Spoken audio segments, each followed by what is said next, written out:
శ్రీ గురుభ్యో నమ. చిన్ననాటి చందమామ కథలకు స్వాగతం. ఈనాటి కథ శీర్షిక తూరీగ పుట్టుక. క్రిందటిసారి ప్రొద్దుతిరుగుడు పువ్వు కథలో సూర్యమహారాజును గురించి కొన్ని చిత్రాలు విన్నాము. ఆయన కోట ఒకటి తూర్పు దిక్కన ఉన్నదని, ఆ మహారాజు ప్రతిరోజున ఉదయాన్నే 7 గుర్రాల రథం మీద బయలుదేరి ఆకాశం మీదుగా పడమటి దిక్కుకి షికారుకు పోతూ ఉంటాడని తెలుసుకున్నాం. సూర్యమహారాజు కోటలు చాలా అందమైనవి. వాటి ద్వారాలు, తలుపులు విలువైన చక్కటి మంచి ముత్యాలతో తయారు చేయబడినవి. ద్వారాల తలుపులు తెరిచేందుకు, మళ్ళీ మూసేందుకు సుందరమైన ఒక దేవకన్య అక్కడ ఉంటుంది. ఆ దేవకన్య ధరించే జరీ దుస్తులు దగదగా మెరిసిపోతూ ఉంటాయి. ఆమె జుత్తు పొడవుగా, అందంగా, బంగారు ఛాయతో నిగనిగలాడుతూ ఉంటుంది. ఆమె మంచి మనస్సు కలది. అందుకని ఆ దేవకన్యను చూస్తే అందరూ అభిమానం చూపుతారు. మానవులు, దేవతలు మాత్రమే కాదు, నోరు లేని జంతువులు, పక్షులు, వృక్షాలు కూడా ఆమె పైన ప్రేమ కలిగి ఉంటాయి. మహారాజు గారి కోటలో ఆ దేవకన్య చేయవలసిన పని ఒక్కటే. ఉదయాన్నే మహారాజు బయలుదేరేటప్పుడు రథం వెళ్ళడానికి తూర్పు కోట ద్వారాలు తెరవటం, వారు వెళ్ళగానే మూసివేయటం, మళ్ళీ సాయంత్రం వరకు ఆమెకు మరే పని లేదన్నమాట. రోజంతా పగటిపూట ఆమె ఇష్టం వచ్చిన చోట తిరిగి రావచ్చు. సాయంకాలం అయ్యేసరికి సూర్యమహారాజు షికారు పూర్తి చేసుకుని పడమటి దిక్కున ఉంటాడుగా, మరి ఆయన రథం పడమటి దిక్కున ఉండే కోటలోకి పోవడానికి అక్కడి ద్వారాలు తెరవాలి. అందుకోసం సాయంత్రం అయ్యేసరికి దేవకన్య పడమటి దిక్కున సిద్ధంగా కనిపెట్టుకుని ఉండాలి. ఇప్పుడు కోట ద్వారాలు మూసివేస్తే మళ్ళీ మర్నాడు ఉదయం వరకు ఆమెకు పని లేదు. తీరిక సమయంలో దేవకన్య భూలోకానికి వచ్చి నదీ తీరముల వెంట, అరణ్యముల వెంట తిరిగేది. ప్రకృతిలో అందచందాలు చూసి ఆనందించే వేళ తప్పకుండా తన విధి నెరవేర్చుకునేందుకు మళ్ళీ కోటకు వెళ్ళిపోతూ ఉండేది. ఒక రోజున ఆమె ఇలాగే భూలోకానికి వచ్చి అడవిలో సంచరిస్తుండగా వనరాజు ఆమెను చూసి, ఓహో, ఈమె ఎంత చక్కనిది, ఇటువంటి సుందరిని నేనెన్నడూ చూడలేదు, ఈమెను పెళ్లాడితే ఎంత బాగుండును అనుకున్నాడు. ఈ ఉద్దేశం ఆమెతో చెప్పేసరికి దేవకన్య కూడా అందుకు ఇష్టపడింది. కానీ ఆమె పెళ్లి చేసుకుని వనరాజుతో భూలోకమందు ఉండిపోయినట్లయితే అక్కడ ఉదయము సాయంకాలము సూర్యమహారాజు గారి కోట ద్వారాలు ఎవరు తీస్తారు?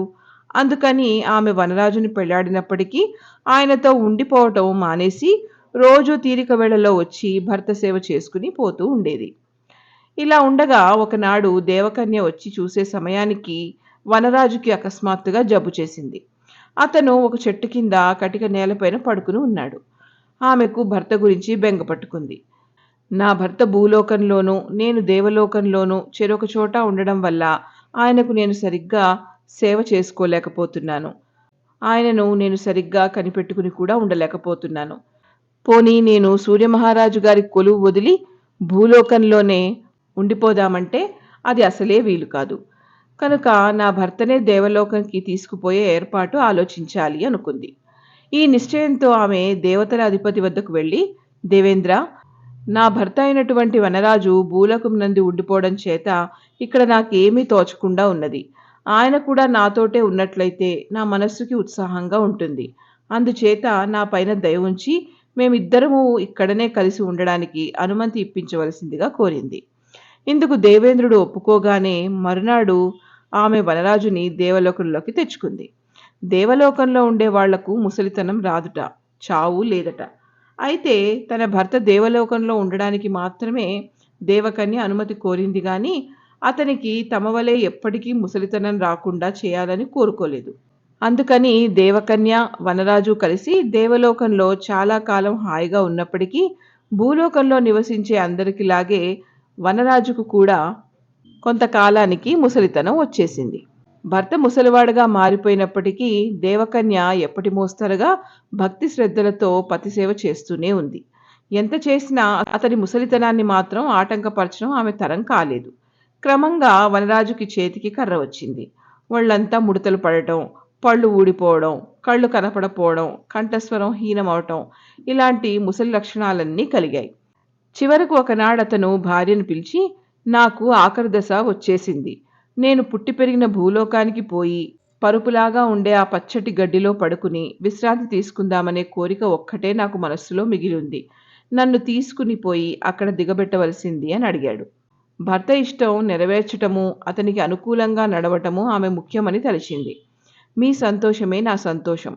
నా పొరపాటు వల్ల మీకు ముసలితనం రాక తప్పింది కాదు.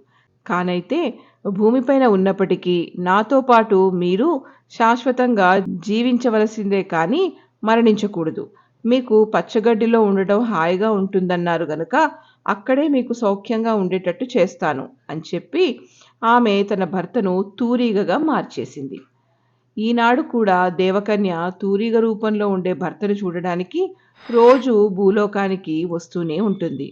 అందుకనే పతిభక్తి గల దేవకన్య కంటికి కనపడినప్పుడల్లా తూరీగా ఉత్సాహంతో ఎగిరి ఆకాశంలో తిరుగుతూ ఉంటుంది. ఇంతటితో ఈ కథ కంచికి మనం ఇంటికి.